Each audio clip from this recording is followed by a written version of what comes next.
And welcome to another edition of What the Fuck Happenings Here in Inmendham and such. Been playing with AI just a little bit, so just barely even started, seeing what I could get it to recompose me into. And so far, so good, actually. It's sort of interesting using Notebook LM or whatever it's called, some Google product.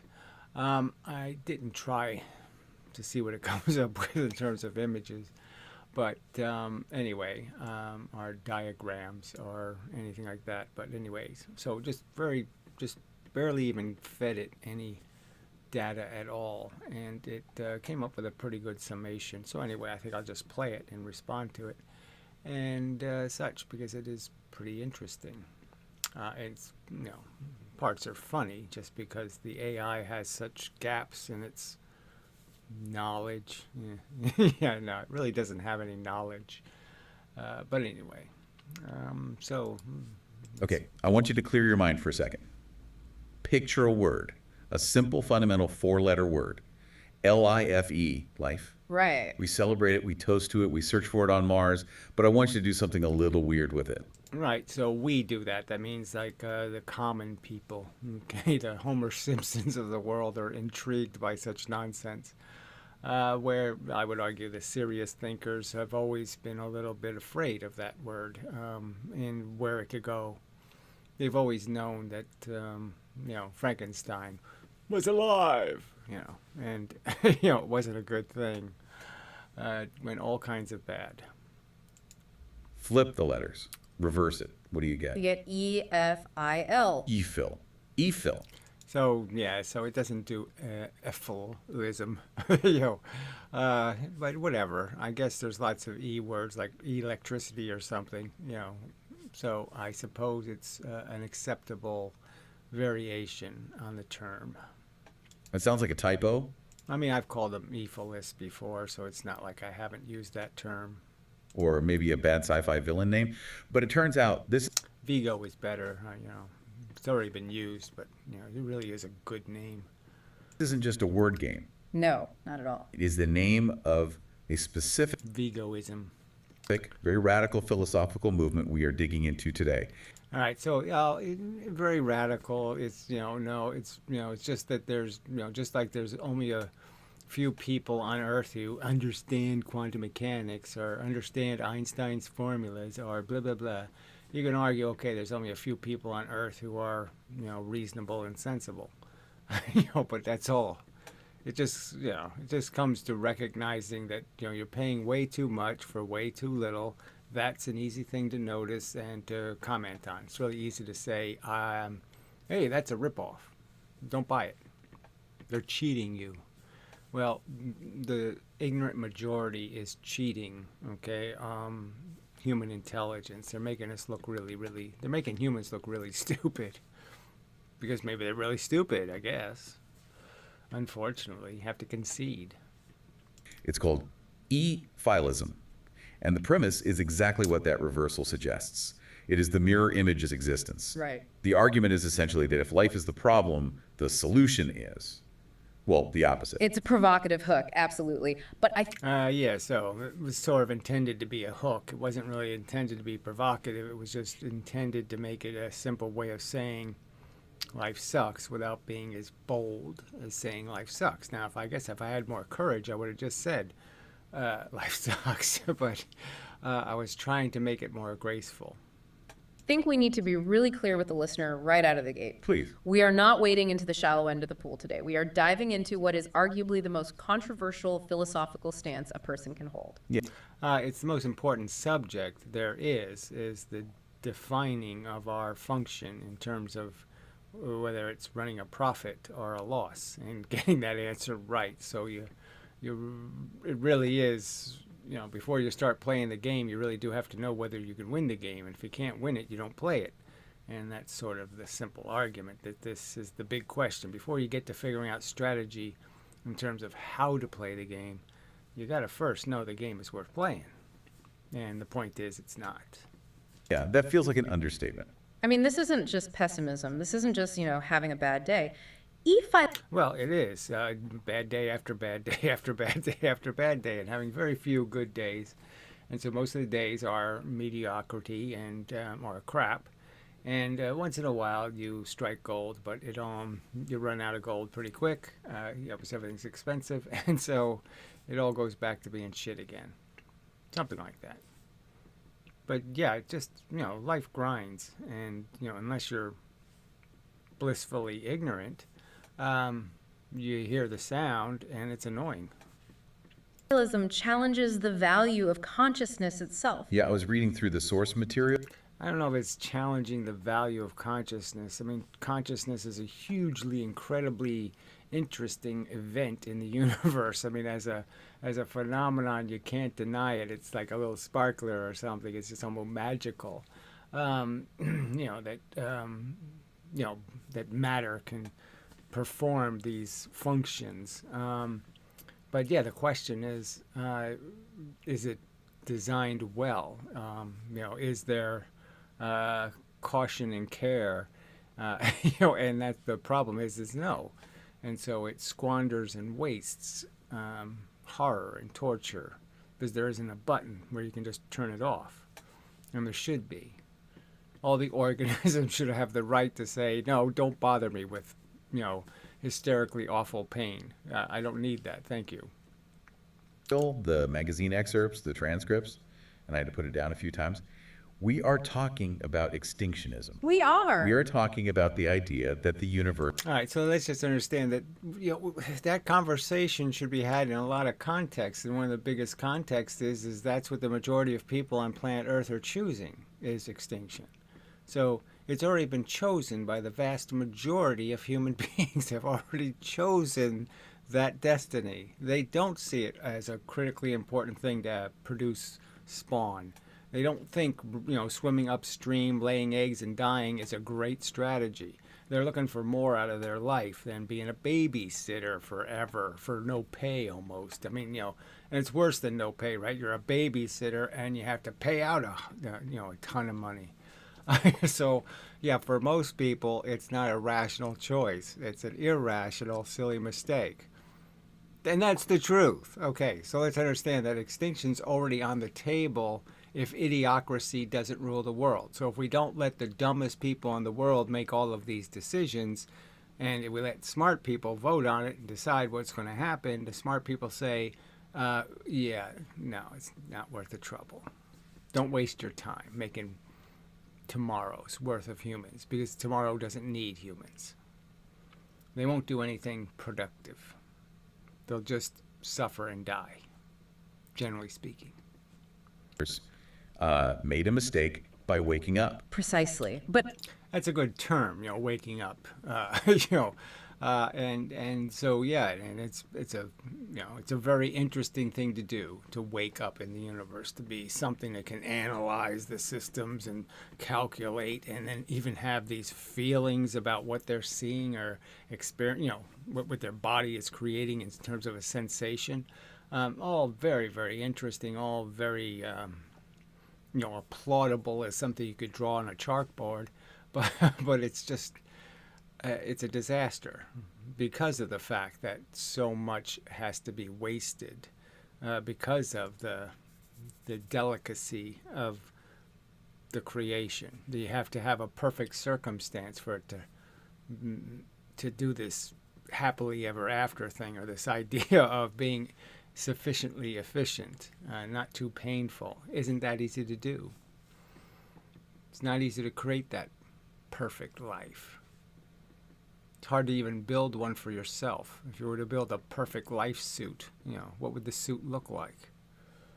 our mission here isn't to judge it, and it certainly isn't to endorse it. Well, that's, should be your mission always, is to figure out what side you're on, but whatever. We aren't telling you to agree with this. Our goal. Oh, there is no us. Let's remember that now. These aren't real people. Okay, these are just figments of AI's. It's not even its creation. They're all just. In a way, it's synonyms and rhymes. They're just looking for things that rhyme with the way humans talk and the way humans say things that is catchy and that works, and they're just applying that kind of jargon to this subject. Is to understand the logic of the people who believe it. How they get there. Exactly. How they build the argument. We have a stack of sources writings from the founder Inmendham and conversations with the activist Danny Shine. So I'm not exactly sure, right? I mean, there was one document that had, an interview with Danny in it, but yeah, it's just kind of funny that it picked up on that, it emphasized it, more than I thought it would have. But it's fine because they're perfectly consistent arguments. We want to see how they get from point A, life is hard, to point Z, life should not exist. So let's meet the architects of this world. Well, I don't know. So even that statement, right? Life is hard, and how do you get to Z? But don't do it. That sort of doesn't make much sense. That doesn't sound all that difficult to go from. Life's hard. Well, isn't life's hard? Couldn't that be pain in the ass? Couldn't that be another term, for, grind and tedious and annoying and all of that? It's work, and a lot of work isn't any fun. The main guy, the founder, goes by the name Inmendham. Inmendham. So I kind of wish they just was not bother with this part, but whatever. His online handle is Do Not God, which, tells you a bit about his stance right there. But he's not a professor at Oxford. No, and that's what makes it so fascinating. So nobody should have to be a professor at Oxford, frankly. I mean, it's like saying, oh, he didn't pass bishop school or something. I mean, people should be reasonably well read. You could argue they should know some Dickens stories. To be a human being on Earth, they should have some knowledge of Shakespeare's stories and that kind of stuff. But I mean, what do you really need to have to know? To be able to make a judgment besides being competent enough to, even recognize Darwin's simple arguments, made in for evolution, in the terms you can just make these simple logical arguments about how the sediment on the ground had to be layered, and then you can make arguments about, the fact that you can see the vestigial things in stuff. You can see the little bones in a snake, and you can realize, okay, why would the bones be there? The little leg bones. Inmendham is what you'd call a distinctively 21st century internet philosopher. That's a great way to put it. The sources describe him as an everyman philosopher. Yeah, whatever. Obviously not, in the sense that, no, it's not every man. So it's almost a very elite and separate class of humans you're talking to. A class that isn't on a bandwagon, with their number one sponge finger going, show me some more blood, Yeah, we're not morons, out for the cheap wank. He started on public access TV, moved to YouTube, and he broadcasts right from his home, originally from Mendham, New Jersey, hence the name. It feels very grassroots. Yeah. He's not citing academic papers. He's ranting about the sewer smell of reality. I'd like to cite academic papers, if there were enough great quotes, but there's just not enough. I mean, there's some, there's great quotes from individuals. You got a paragraph from Schopenhauer here and there. You got Mark Twain here and there. You got the Bible here and there. There's places where there's nice little quotes about how, the lucky ones were never born, or, ended up being a miscarriage, and it's, you're unlucky to be successful, because it means you're going to have to keep fighting to keep your success. And the fight's going to go on for a very long time, and you're going to have to walk through a lot of scar tissue and a lot of broken limbs and pain. And so being a winner in some ways is being a loser, because you're not going to get away unscathed. And you have so much, right? If you're the winner, you have so much more to lose now. The higher you climb the mountain, the farther you have to fall down the other side, you could argue. He talks about being a kid and asking adults these really uncomfortable questions like, Right. So what philosophy do you need? What college degree do you need to just arrive on Earth and say what's this all about now? And then you find out the catch is, well, your mom and dad are going to die, your sisters are all going to die, you're going to be killed too. It's all going to be just mass murder, and you're just going to wonder when. Are you going to be one of the lucky ones that gets cancer as a kid? I had a heart defect, and so I had to go get all these tests now and there every couple of years. I had to go in and get to a hospital and get you know a bunch of electrodes attached to me and all that kind of crap. And yeah, and the idea was it was just, well, we could do exploratory surgery now, and so that was their suggestion to my parents, or you could just wait and see what happens, see if it blows up. Yeah, yeah. Yeah, okay, that's just fun, isn't it? Oh yeah, that's just fun to live with, that kind of crap. That someday you're going to be obliged, to have open heart surgery to continue living. So it does put a little bit of a, rational, hey, what if? Okay, so what if I have 3 kids when I'm, say, in my mid 30s, and then I have to have open heart surgery when they're 10 years old? Is that all going to be a happily ever after story too? What a pile of crap. So I'm just saying that there's so many little details, and these little details when you're 5 or 6 or 7 years old. You can figure out all this crap that they're selling you garbage because they don't have any good answers. It's God's will. The guy had to have his leg amputated. God thought it was a good idea because his wife was too much of a nag, and so now she's going to gain a little empathy for her husband because now he has to hop around on one leg, or some kind of bullshit like God intends us to suffer to build our character so we can, cry better in the future. So what's the fucking point? It's so silly. It's all on purpose. All this horror and tragedy is on purpose. That's a rational frickin' perspective? No, that's crazy talk. All right. Well, not good enough time for a pause. I'll be back. All right, let's continue sometime later and such. Why do people get cancer? Or why does that guy have one leg? And he felt like the answers he got were just nonsense. Santa stories, that's what he calls them. Santa stories, right. He believes we are all told fairy tales to cover up the ugly mechanics of the world.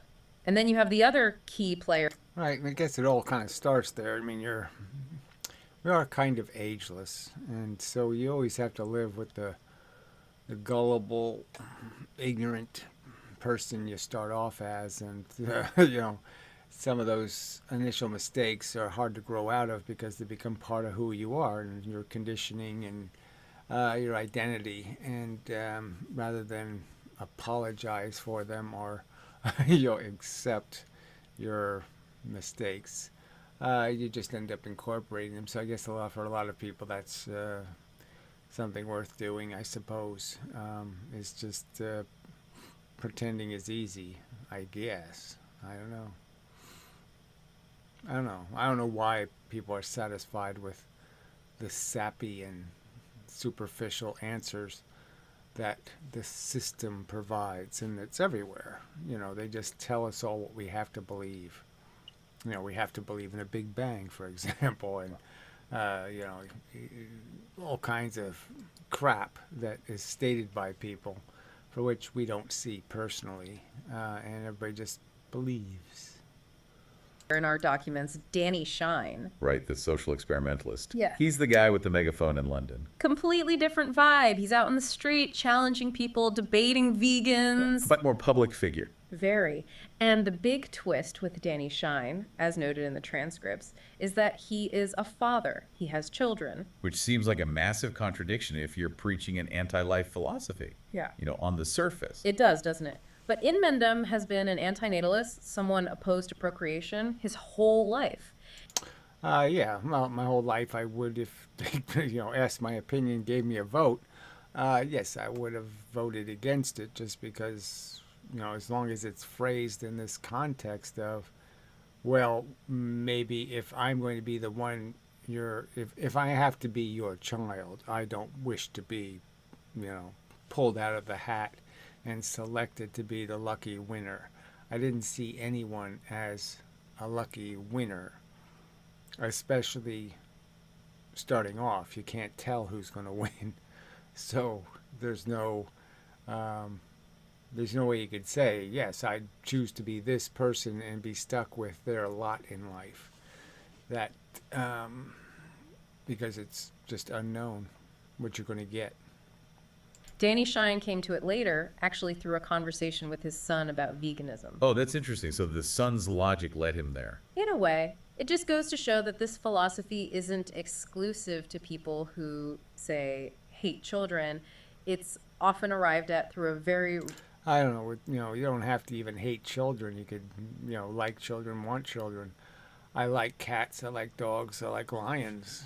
I like a lot of things that I don't think should exist. So it really doesn't have anything to do with liking. It just has to do with recognizing that it's a system, okay, that can't be defended. rigorous, almost ruthless application of ethics. Okay, let's get into the weeds then. We've used the word antinatalism. I think most people have heard of that. The idea that having kids is maybe not great for the environment, or that life is too hard to inflict on someone. Sure. So this is kind of funny that they're listing, these as superficial or casual reasons. And no, they're just as good as all the other reasons. So you're just saying there's all these different reasons. And, I just argue that one of the spectacular ones in terms of recognizing it isn't worth it is the fact that the majority of things created aren't going to be winners. Are the common arguments? But the sources say efilism is E-file. This doesn't sound quite right. different. It's antinatalism plus. What is the distinction? So I don't like that argument, obviously. I think it's obviously you think in terms of first being sentient animals before you start thinking about dividing something into being a human. I guess for me that just seemed more sensible to just recognize that being human is sort of not some. It's a class. You can separate it. You can understand it's different. But it's not different in all the meaningful ways, except that it's more competent and more capable. So it has more responsibilities. It's not dumb. That's the only thing that's different. So it doesn't have an excuse to behave dumbly. Standard antinatalism is usually anthropocentric. Meaning So meaning, why do they use words like that don't even should say something like human-centric? Wouldn't that be enough? Anthropomorphic and all these silly words they have. So anthrocentric, why do we have that word? Yeah, no. Human bias is the simple argument. centered. Exactly. It focuses on humans. It asks, is it moral to create? Okay, is it ethical? Is it fair? Is it sensible? Is it reasonable? Is it likely to be productive? Create another human being. Yeah, to create another human being, and the answer is often going to be, why would you even think that's even close to being possible? Just the law of averages. Efilism zooms way, way out. It is sentiocentric. Right. So it's recognizing that humans aren't the only thing in this dilemma of being, a biological gladiator in a senseless war put on for no rational spectator. There's no good audience for this bad show we're putting on. All this hard dying. Nobody worthy finds it satisfying. Sentiocentric. So centered on sentience, on feeling. Precisely. Yeah. Sentience is the capacity to feel. So the only way you can make value is to have a feeling. That's the simple truth. There's no value in the universe till something feels one into existence. So value points are only created by things that can make a feeling happen inside their brain. And that's it. So yes, we make coin, but all the other little animals also make the coin. to experience pain or pleasure. Inmendham argues that if you only care about humans, you're a speciesist. And you're stupid, and you're not following where the facts lead. The facts point to feeling able brains being the thing to be concerned for, and that doesn't matter where the feeling happens. If it happens inside my brain, happens inside your brain, happens inside a pig's brain, doesn't matter. It just matters that it happens. The feelings are the intrinsic value, not the feelers, just the feelings. Bigot. You're a bigot, his words. A bigot against squirrels. So it's not a joke. Yeah, you can be that, and it's that simple. You're just a arrogant jerk if you think because you can add and subtract numbers, or you have the benefit of an education that allows you to use a language that other animals don't have a brain capable of understanding, that you're somehow deserving, that you're somehow better. And that's not the part that makes you interesting and important. Let me just say, it's not the part that makes you can make you interesting. It doesn't make you important. The feelings make you important. Makes your welfare important. The feelings are the value. They're the only thing, the only gold, the only diamonds, the only real rubies are the sensations we produce. And unfortunately, there's negative rubies. And fish. Against anything that can suffer. The efilism argument is that DNA is a single runaway experiment. It doesn't matter if that DNA is wrapped in the shape of a human. So it's not really the DNA, right? I mean, obviously it created the possibility, but the DNA in most cases for millions of years was just making harmless spaghetti. Proteins that didn't matter because they didn't create neurons and they didn't create central nervous systems that can be complicated enough to synthesize, to imagine a feeling into existence. And because they can't imagine one into an existence, then all of that biology is harmless until, it is integral to creating the foundation for a brain and sensation. But it itself is benign. Obviously, it can become something dangerous. Pig, a rat, or a cockroach. If it can feel pain, it's part of the problem. If it has a nervous system, if it can scream, if it can feel fear.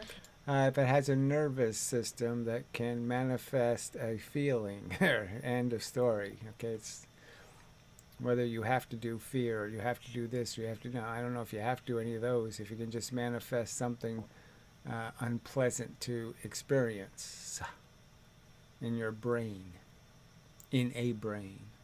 It is a victim of the system. So wait, if they are against suffering for all creatures, what is the end game? It's not just humans holding hands and agreeing to stop having babies. No. Sure, it could be. And then the simple argument would be there'd be, the janitors clean up after the party. Somebody cleans up and provides the graceful passing of the sentience from planet Earth. The rest of the animal organisms who are just going to die brutally, and you just make that all happen in some more graceful way, and the blight of procreation. That's way too small. The ultimate goal is a graceful exit. A graceful exit. For all sentient life on Earth. That sounds like a euphemism for the apocalypse. Yeah, everything can be a euphemism for anything. So yes, that's always an easy thing to just throw out there as it's a euphemism for Hi Hitler or some other kind of crap. But I could say fuck you. That answers everything too. If you want the simple answer. But yeah, no, it's. Obviously, I would argue that I don't think the people advocating are taking it trivially, and there's no other agenda, except, in a sense, mercy for their own their own desire not to be re-injected into this nightmare version of musical chairs. In a way, it is. But they view the apocalypse not as a tragedy, but as a mercy. A mercy. They want to silence. So whatever. Obviously, we don't view anything called an apocalypse as a mercy, but yes, the ambition to let go, okay, of the addiction, and to let the need to feed pass from us, and recognize that was doing us no good. This thirst, this constant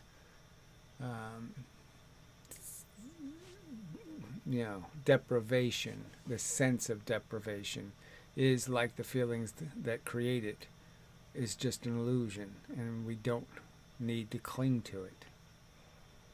The screams. The source material talks about ending the cries and grief caused by unnecessary harm.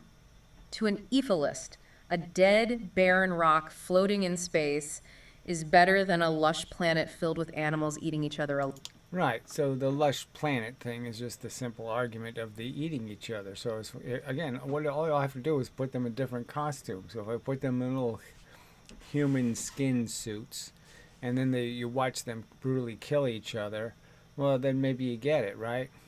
Because that's just the bigotry thing. So, if it's just some animal eating another animal, well, somehow you don't feel it, you don't recognize it, you don't empathize because you don't see yourself in it. But if you could see yourself as being the victim, getting, torn to pieces by a crocodile or something, then, yeah, maybe you get it. That there isn't really any song and dance you're going to be able to do in life that's going to make that destruction worth it. That is a staggering perspective. It fundamentally flips how we view a dead planet. We usually Yes, we. How, simpletons, people who really don't think about it hard or deeply or fairly, how they miss the important detail that it always murders. That we're all going to be victims. And why would you give somebody murder as a gift? You're a murderer. see Mars and think desolate. Empty. Yeah, they see it and think peaceful. Exactly. No one. I don't think they do that exactly. I mean, you can train yourself to do anything. So if you want to look at it that way. So I think they look at it as just any other circumstance where anything can look pretty. Okay, some of the planets are pretty. Some of their symmetry, even the cold, frozen ones, are so almost perfect. But that's just some kind of subjective reaction. The argument just simply is that matter that doesn't have some psychology, some passion to do things that are crazy and stupid and ignorant and dumb. So yeah, it's nice not to be dumb, to be ridiculous, to be insensitive is to be pretty frickin' ugly. No one on Mars is getting eaten. No one on Mars has bone cancer. It is benign. Benign. Okay. So to get deeper into this, inmendham has this acronym he uses to describe the biological function of life. He does. He calls it CRAP, which, I mean, he's not going for subtlety here. No, he's not. But it stands for consumption, reproduction, addiction, and parasitism. So I just say that it's interesting that the AI folks figured that out. That that statement is that it's socially disruptive and provocative, let's say. And it was able to notice all that without somebody saying it to it. I don't think there was anything in the source material that made it obvious. So it had to know all of that from its own volume of whatever education that that it was provided. And just the idea to recognize that that could be a tool, that could be an accident, that could be a lot, and it's sort of recognizing that, you know, that it's just the way it turns out. But I mean, obviously, it was my intent to make the acronym provocative. Okay, consumption and reproduction, I get. That's biology 101. We eat, we multiply. But addiction, that feels more psychological. Yeah, so what? Yeah, psychological, so what? What does that even mean? I'd say it's deeply psychological in the sense that obviously, you know, that's they'll explain. Um, you know, these addictions are part of physiology. You're stuck with them. And then there can be the ones that are just psychological. You could argue the subtle addictions to habits. But those aren't really the ones we're talking about. And just the general idea of being insatiable and being constantly in need to perfect yourself, to keep yourself quiet inside. You know, argues that biology is essentially an addiction engine. Think about it. You were born as a need machine. A need machine. You come into existence with a hole in you. You Right. need food. You need water. You need warmth. You need dopamine. Sure, those are survival instincts. But look at the mechanism. You so survival, it's not really instincts, it's not really, but obviously this is, yes, we're programmed to survive and, you know, leave eggs behind. And that's the idea. You know, that's what works for the replication of the molecule, obviously. We have to win, and we have to need to win. have a need, let's say hunger. It hurts. It's a negative state. You eat. The pain goes away for a few hours. You feel satisfied. But then what happens? You get hungry again, the hole comes back. The machine digs a new hole. You are constantly filling a void that immediately empties itself. Inmendham argues that we are addicted to the relief of our own deprivation. So we're not seeking pleasure, we're just escaping pain. We are escaping pain and we're chasing the chemicals, the serotonin, the oxytocin.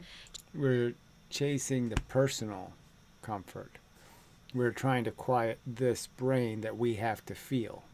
And if we're smart, we can figure out that, well, I also should be working on your brain and any other brain that needs comforting. Because frankly, the feelings are the same. They're just as valuable, the ones I have, as the ones you have. So it doesn't make any sense to pretend, these are the only ones in the universe that need to be quiet. It's a good argument. Once you start recognizing the magnitude of that responsibility, once you recognize that, any bad feeling, it's just sort of recognizing the idea of the poison apple. It just takes one bad apple, to ruin the pie kind of thing. And a tiny grain, of it, frankly. It doesn't take much torture in the mixture of a life to make it unworthy of baking and such. So, I'll be back. All right, continuing. Just to feel okay. Just to get back to baseline. And the parasitism part. That's the cost. Parasitism. Yes, or it is funny that some versions of the word parasitism they can say, and in other versions they can't say correctly. Interesting. Of filling the hole. To satisfy your addiction to food, something else usually has to die or be exploited.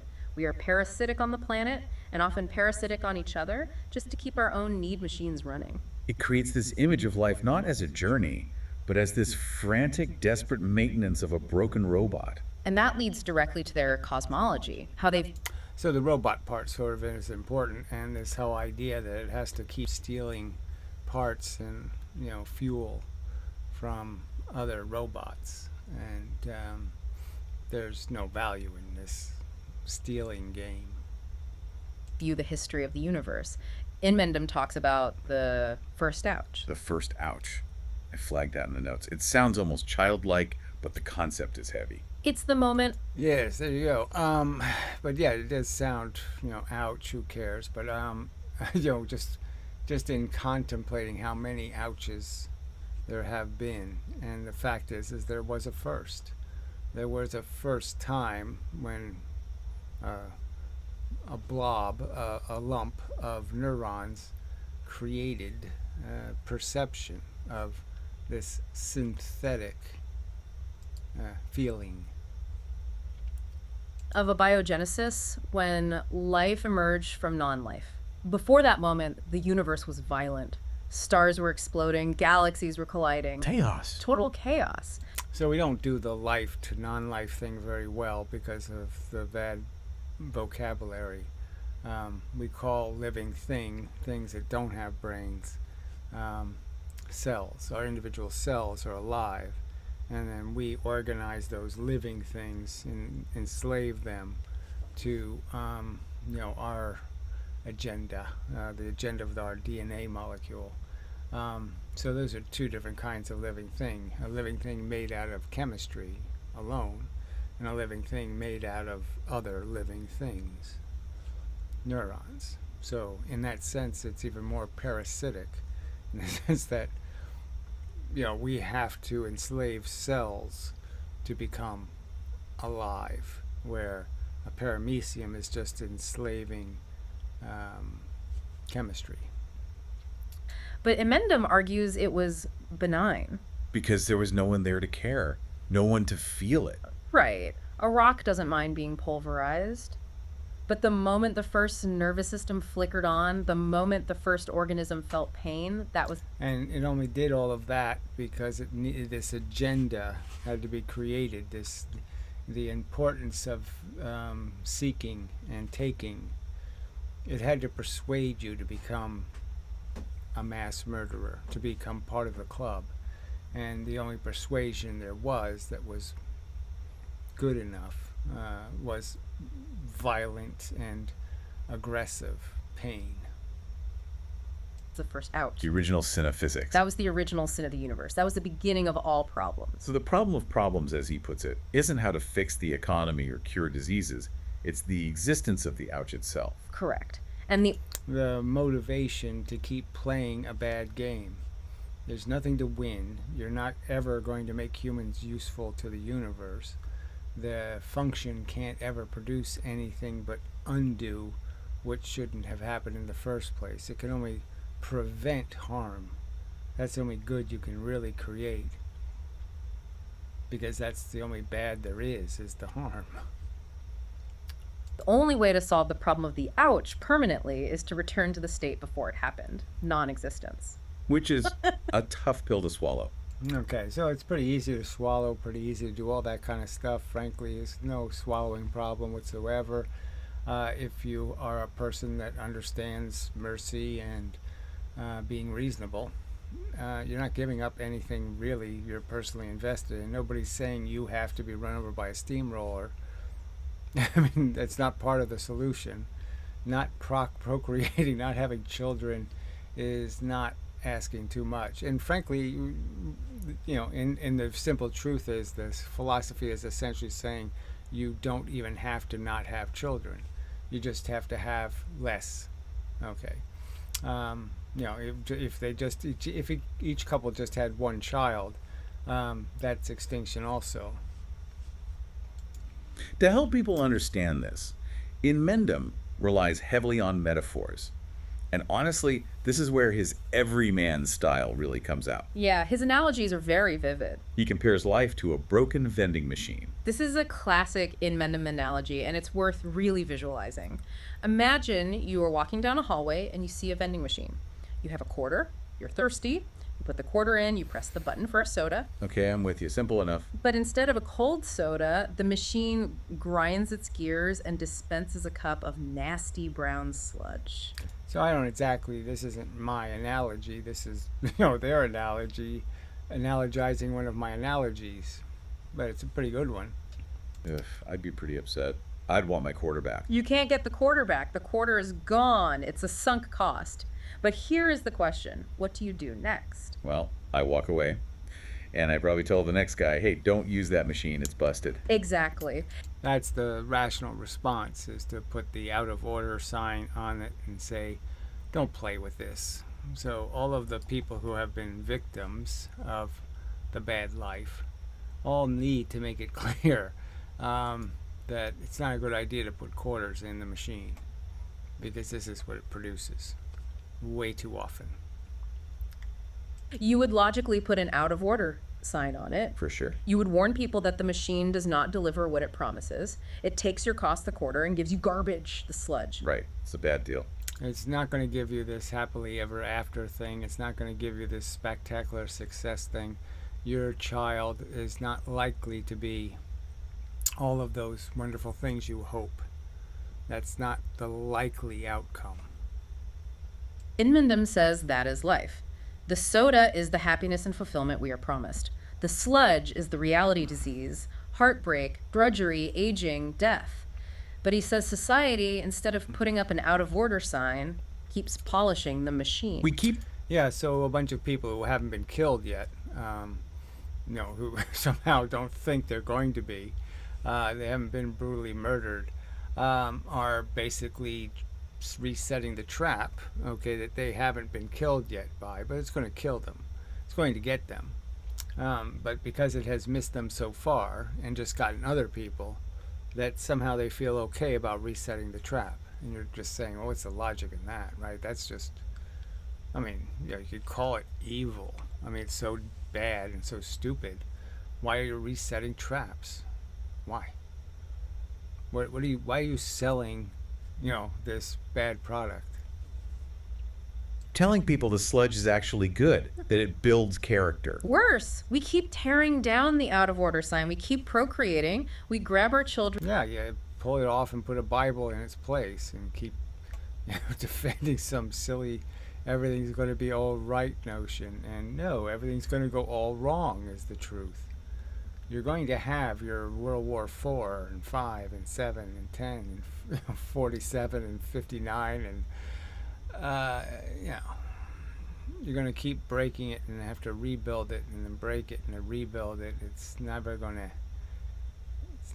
to be satisfied because you're not going to break all of the poor engineering that's in the mechanism of these selfish, gluttonous robots. Walk them up to the machine, put the quarter in for them, and say, "Here, try it. I bet you get the soda." Oh, man. Even though we just drank the sludge ourselves. That's a brutal way to look at parenting. It frames hope as a kind of delusion. Or a gambling addiction. Yeah, and again, these are, it's one thing when people have kids when they're, 18, 19, that's just plain dumb, right? But then there's people that are still trying to do it at 40. And that's the one you got to wonder about, those people. But they're not really the problem. They're not it's the reckless, sloppy youth that are the problem. But you still can marvel at the stupidity of these ones who have lived a while and seen how life goes, and they're still selling it. I mean, I've known people, more than one, women, who were suicidal. I mean, almost annoyingly so, in a sense they were so often suicidal. and then all of a sudden, 5 years later they're having a kid, and you're saying, well, how the hell did they make sense out of that decision? How do you do that? He argues we are gambling with someone else's money, someone else's welfare. That's a good transition to another one of his big arguments, the Dr. Frankenstein argument, which I think hits even harder on the consent issue. It does. It's maybe even more direct. Yeah, so it's the whole idea of being mature enough to see that it's the doctor, the creator, who's the villain, and the monster is one of the victims. Think about the Frankenstein story. Who is the villain? It's a doctor, Dr. Frankenstein. Right. The doctor is the villain, not. Right. And, like I said, I wouldn't have guessed that as a kid, right? As a kid, I would have said, no, Frankenstein's the monster. I wouldn't really thought, because the doctor's just trying to do this heroic save people thing. I'm going to, give us life. We're going to defeat death. We're going to do this admirable good thing. But the fact of the matter, there's nothing admirable in it. Okay, because you can't.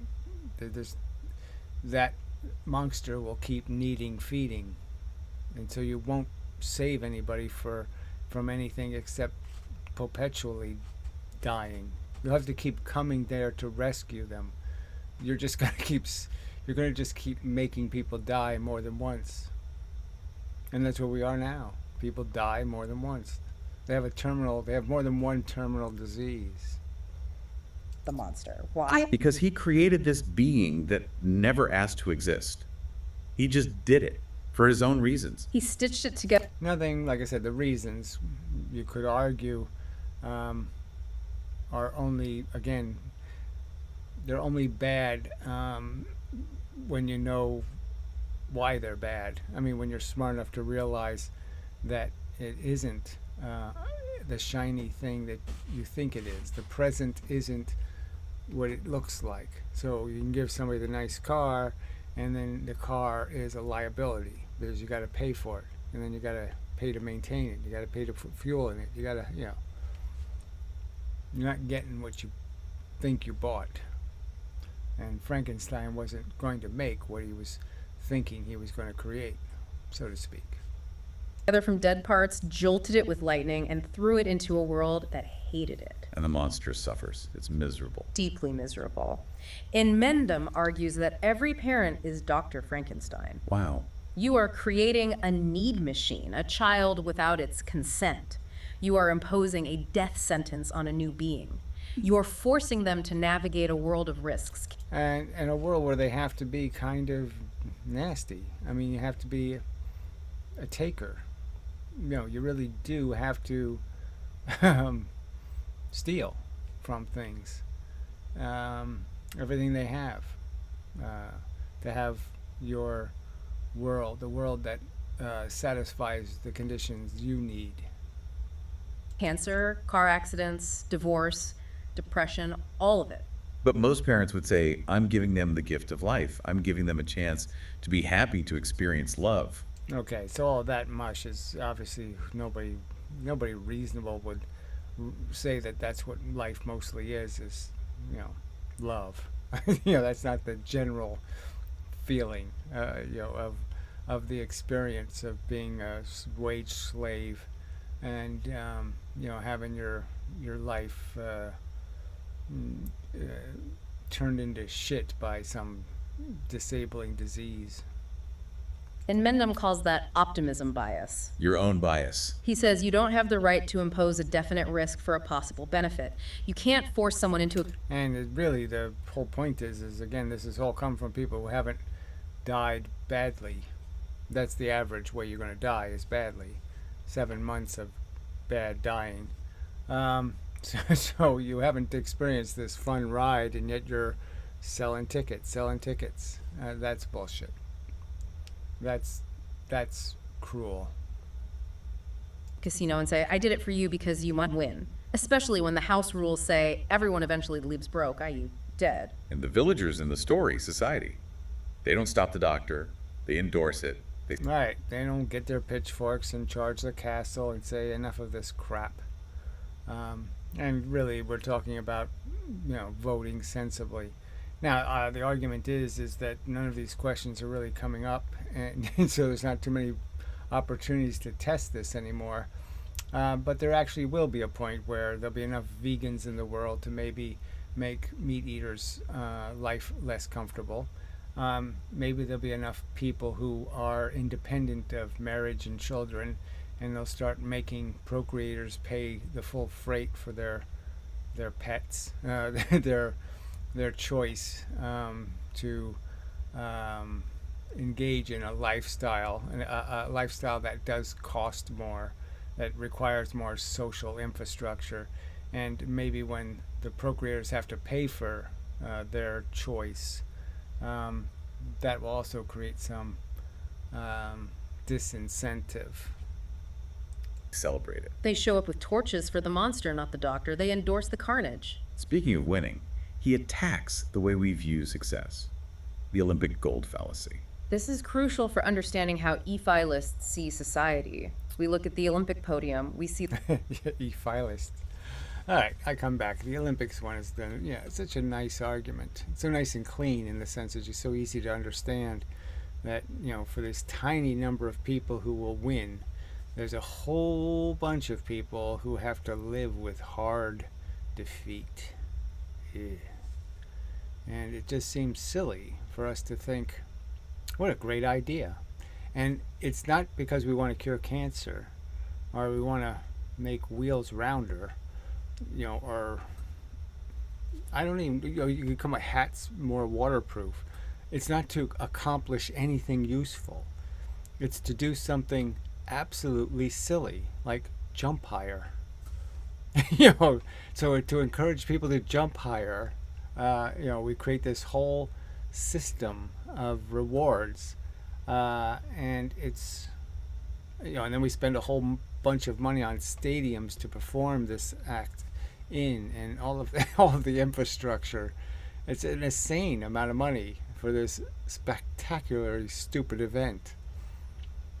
And so that's when you really understand that, okay, we're not really having an argument from an intelligent being to another intelligent being. It's an argument between, smart and pretty frickin' stupid. Because who the hell would defend baseball and football and soccer and any of these other sporting event things? This where people sit there eating their snacks, drooling, watching vicariously, the success they'll never have. Yeah, no, that's called sick and crazy. Okay. Anyway, I'll be back. All right, back. Should be where I was. The Olympic gold fallacy. This is crucial for understanding how ephilists see society. We look at the Olympic podium, we see the gold medalist crying tears of joy. Right, the pinnacle of achievement. And we say, wow, look at the potential of humanity. Isn't competition beautiful? It's inspiring. We make movies about it. But Inmendham asks us to pan the camera down. Look below the podium. What's holding it up? To get that one winner, what did you need? You needed losers. A lot of them. You needed thousands of them. You needed people who trained for 10 years and blew out their knees. People who sacrificed their childhoods and failed. People who are now broken physically and mentally. A pyramid of skulls. Exactly. Paralyzed kids. I mean, it's just a fact. All kinds of misery. Just hard, nasty misery. For what? For some little silly ego trip in one silly little brain. That ain't worth it. He argues that we focus on the survivor and ignore the victims required to create the survivor. We celebrate the one champion standing on a pile of broken bodies. And then he asks the ultimate deflationary question. So what? So what? Even if you win, even if you get the gold, so what? What does that mean, so what? Yeah, so what? So what does it do? What's the value of it? What is the real value? How much bad did it prevent? And that's all that's ever going to matter in terms of defining a value, is how much bad did it prevent? And it didn't prevent any. It obviously was the creation of it. Huge achievement. For you, maybe? But does it fix the tectonic plates so earthquakes stop happening? Does it cure malaria? Does it stop the tsunami from coming? No. It's just one gladiator standing on a pile of bodies for a brief moment before he dies too. So you could understand, I mean, it's that simple, right? You're just saying how dumb is the human race? Because the fact is the money we've spent on football or baseball or Olympics or any of these things, if we would have devoted those resources to curing malaria, we probably would have.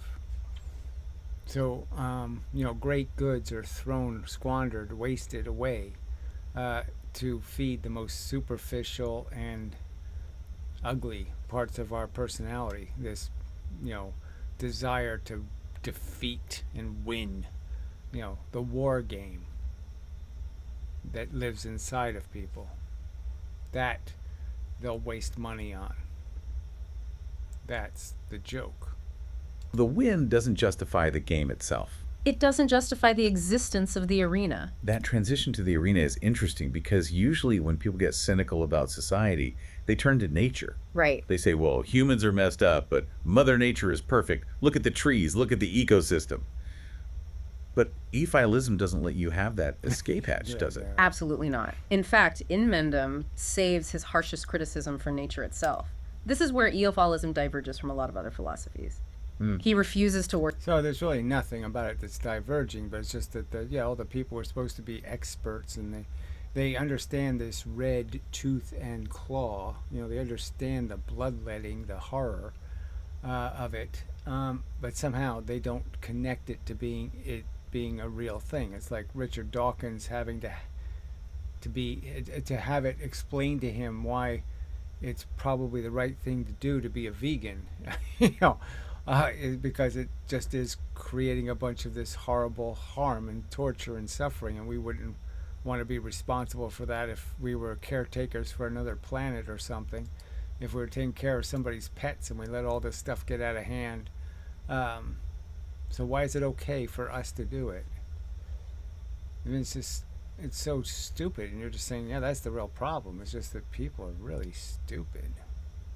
Worship nature. He sees it as the ultimate villain. He calls evolution unintelligent design. Right.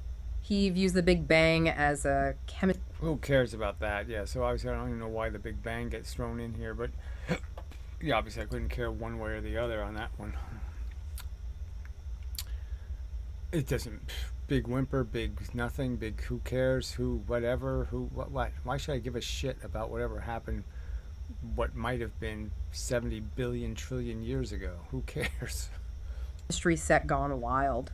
Just bad ingredients mixing badly. And That's the part that you just need to understand. Is it's just chemistry, and the chemistry got really eccentric and bizarre in terms of what this molecule could do. One molecule, a protein molecule, could end up doing this replicating, make a whole bunch of versions of itself, create a bunch of different organs and different functions and different actions, and organize its whole creation and organization, building one of these things and making it, throwing it, and it actually rolls and it actually works and it actually survives. It's an amazing, it's an impressive acrobatics to be created out of this chemistry. But that's all. It's not great in function. It's only great in creation. evolution is the result. He challenges the listener. If you actually describe what evolution does, the mechanics of it, you aren't describing a wise mother. No. You're describing a psycho killer. Exactly. So that's all it can be described. It's Freddy's nightmare. It's a per second show of mass murdering children. It's that's what nature does better than anything else it does, is mass murder immature living things. A psycho killer is a strong accusation against a natural process. So it's an obvious accusation. It's just exactly what it does, and it does it with huge proficiency. Organisms spewing out millions and billions of spores, seeds, embryos, eggs, just insane numbers of dead children. But follow the logic. If a human being did what nature does, what would we call them? A monster. A monster. Nature creates parasites specifically designed to eat the eyeballs of children. Nature creates diseases that liquefy organs. Nature kills the weak, the slow, the young. It molests and tortures. And men. It turns people into it creates monstrosities. That's the whole point, is to create these broken things. Okay, because once in a while the broken thing is an advantage, but it's only once in a while. 1 in 1,000 or 1 in 1,000,000 monstrosities will be a good monstrosity, and so the 999 have to pay the price for the one good monstrosity, and obviously that's just cruel and stupid. You don't make 999 people sick to cure one person. That's really dumb economics. Inmendham uses those exact words. He says if you personify evolution, you are looking at a blind, gluttonous, torturous monster. He has this vision from his childhood of the tree of life. Which we usually see as this beautiful, interconnected thing. Yeah, the circle of life. Disney, Lion King. he saw a tree of bleeding. He saw a mechanism of attrition. Attrition, that's a war term. And nature is a war. Efilism leans heavily on the efficiency argument. The efficiency argument. They are So yeah, I'm just saying that these are just the realizations. There was a point where I was a kid. I found nature comforting, fascinating, interesting, all the great things. It smelled better than civilization. It did everything better in some respects. I was so much more comfortable. But there was that day when I just had to come to the recognition that it wasn't a good story because of the murder. And the fact is there was just no way to justify the scale of it. And so for the rest of my life, I had to always recognize the price paid because I understood of it. So, trees weren't just trees anymore because they had been used as a metaphor for life. They ended up being a metaphor for slow and miserable death. argue that nature is insufficiently efficient. What does that mean? How could you not know what insufficiently efficient does mean? It means, yes, it's not paying its bills. Too little profit, too much waste, loss. can it be inefficient? It created us. It means the cost of doing business is too high. Think about how many eggs a fish lays, or how many tadpoles a frog produces. Thousands, millions sometimes. Well, I don't think they ever produce 1 million, but whatever. And to get one adult frog that survives to reproduce, what happens to the other 999 tadpoles? They get eaten, they starve, they dry out. They die in agony. Inmendham calls this the spawning strategy. Nature solves problems by throwing massive amounts of death at them. It's a slaughterhouse. He argues that for every moment of joy or success in nature, there is a mountain of suffering required to pay for it. He has this observation about dead birds that really stuck with me. Because I have a bird. See, yeah, this is the whole way this thing is talking as if it was a person, and it's relating to an experience. An experience. It's just kind of creepy. Okay, that this person doesn't really exist, doesn't really have this, connection to what I'm saying. But it's a very persuasive way to talk about it, is to show the connection to you. So he's saying, okay, I had a bird feeder and I saw birds, and then now when I realized that, where's every year each one of these birds is producing 10 chicklets. Where are they? Where are all these children? Feeder in my backyard. I look out, I see cardinals, I see blue jays. It looks like a Disney movie. That's the illusion. Inmendham says you are seeing the survivors, but do the math. If those birds breed every spring, why isn't the sky black with birds? Right. Why is it? Right, and if you really watch what's going on, frankly, the bird feeder thing, you do see how it's all territorial. It eventually just becomes territory. And you see all the fear and the paranoia that, how many of the birds have to just, swoop and grab. They can't even enjoy their meals. In your yard, knee-deep in cardinals. Because they're dying. The babies are dying. Billions of them. Every winter, every storm, every night with a predator. But we don't see the corpses. Nature hides the bodies. We see the 1% that made it, and we say, oh, look how happy life is. The success story. And we ignore the mountain of failures it's built on. We have to fill in the blanks with our logic to realize that we are looking at a graveyard.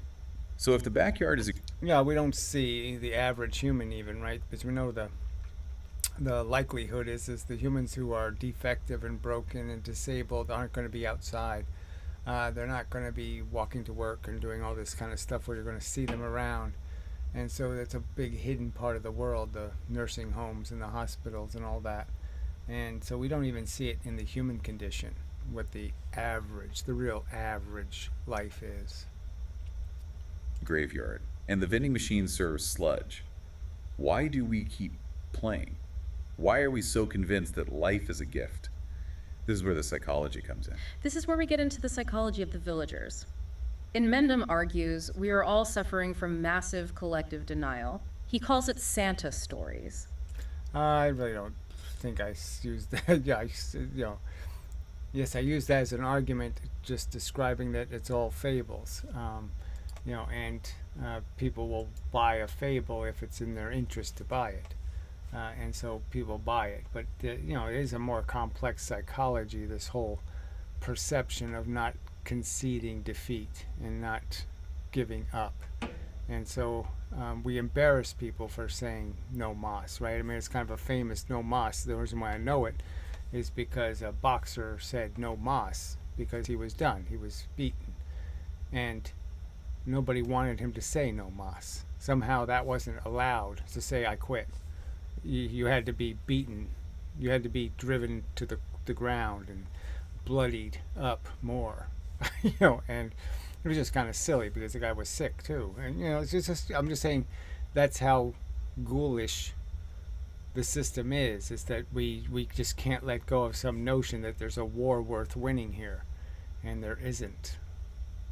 Like telling kids Santa's is real so they don't. I mean, there's a war for life worth fighting for, and there isn't. It's the dignified thing to do is to quit killing your children and say no mas. Don't have to deal with the real world. Precisely. We just do it to ourselves as adults. We tell ourselves God has a plan, or everything happens for a reason, or nature is beautiful. He says these are stories adults tell each other to cover up the sewer smell of reality. And he says we're strolling spectators. Yes. Think about watching a nature documentary. You see the crocodile grab the gazelle is screaming, it's drowning, it's being torn apart. And what does the viewer on the couch say? Wow. Powerful. The circle of life. Exactly. We detach. Yeah, well, I'm just saying that you can see all of that, I did it too. It's interesting. And then when you start thinking about it, it stops being interesting and it just gets to be horrifying and nauseating and disgusting. That this is acceptable. Boof. We find it perversely beautiful. Inmendham says we refuse to acknowledge that we are in the water with the crocodile. We live in gingerbread worlds, Gingerbread world. mental fortresses of sugar. So the fact that they put gingerbread to sugar, I'm using gingerbread because it's part of the witch's story. And she's connecting it to sugar and the sugary fake, whitewash. So, I mean, that's kind of an interesting, it's interesting the AI can, make those kind of connections. Gingerbread, sweet, cookie, sugar, fake, synthetic, candy, candy land. Ignore the fact that the hospital down the street is full of people screaming in pain right now. We just turn up the TV. And there's another analogy here that I think really. Turn up the TV watching the 911 show, or cops beating people up, or people failing in all kinds of ways. Watching crap, Jackass. really nails the concept of the gift of life. The pink Maserati. This deconstructs gratitude perfectly. Imagine I show up at your house and I force you to take a pink Maserati. I sign the title in your name. I park it in your driveway. The car costs $250,000. I mean, I can't afford the insurance on that. And I really hate pink. It doesn't matter. You didn't ask for it. You can't afford the gas. You don't like the color. But I tell you, you must keep it and you must be grateful. It's a gift. That's not a gift. That's a burden. An imposition. That is exactly how efilism views birth. Efilism, that's even better. So it is funny. Okay, just the I don't like pink. Even all of that was just really really well done. And just but that's not exactly how I stated the argument. But that is the interesting part. I mean, I'm making more of an argument that it's high maintenance and that you're buying a constant burden of well, now you can't get a scratch, and you can't get a bird can't You are shit on handed a it. life you didn't ask for. Anything, all these things that'll happen, they'll annoy you. So now it's just more capacity to be disappointed. There's all kinds of ways the Maserati can now disappoint you. you know, and that's the irony of it. That the gift will give you more worry. So I'd argue that that would be what would happen if I was to have kids. Is I'm not going to benefit from it in any way. I'm not going to feel good about any part of it. It's all just going to be some incessant, constant burden of constantly worrying that I didn't put plugs in the outlets, and I didn't screw the jars all together, and I didn't, I didn't child-proof everything correctly, and I didn't even child-proof my own conversation properly, and I'm done something to pervert its brain and break its capacity to play in the silly world that exists. Because I might open its eyes to a truth and horrify it. So I mean, all that's all it would be. It'd be just an insane burden. So I'm saying, it's just kind of, again, we're just back to some sort of obvious argument that this is just about people being silly fucktards. Because if they took any of this seriously, how could they possibly want the responsibility of creating a living thing and being responsible for its happiness? It just isn't going to go anywhere nice. Alright, anyway, there's just a lot of worry in that. Do you let your dog run around in the yard because maybe it'll get hit by a car? Do you let the cat out at night? Yeah. No. You don't. Simple answer, no. You become afraid and paranoid and live like that for decades, and that's not fun. Alright, anyway, so enough said. So, till the next time and such, we'll do some more of this, no doubt. Because, frankly, it speaks better than people, certainly conveys the arguments better than I can, and it's just a fact. But, yes, it does need to be, I'll try the conversational style thing and see what it does with that even. But, I mean, I just, answer, some sort of something more interactive maybe, but just as a placeholder for interaction, it works in my opinion, because it is making it's making pretty articulate arguments, and that's all you can really, that's all I'm trying to do. And the fact is yeah, by some standards, it certainly does it better than I do. So I have to concede defeat. Anyway, till the next time and such and so forth and whatnot.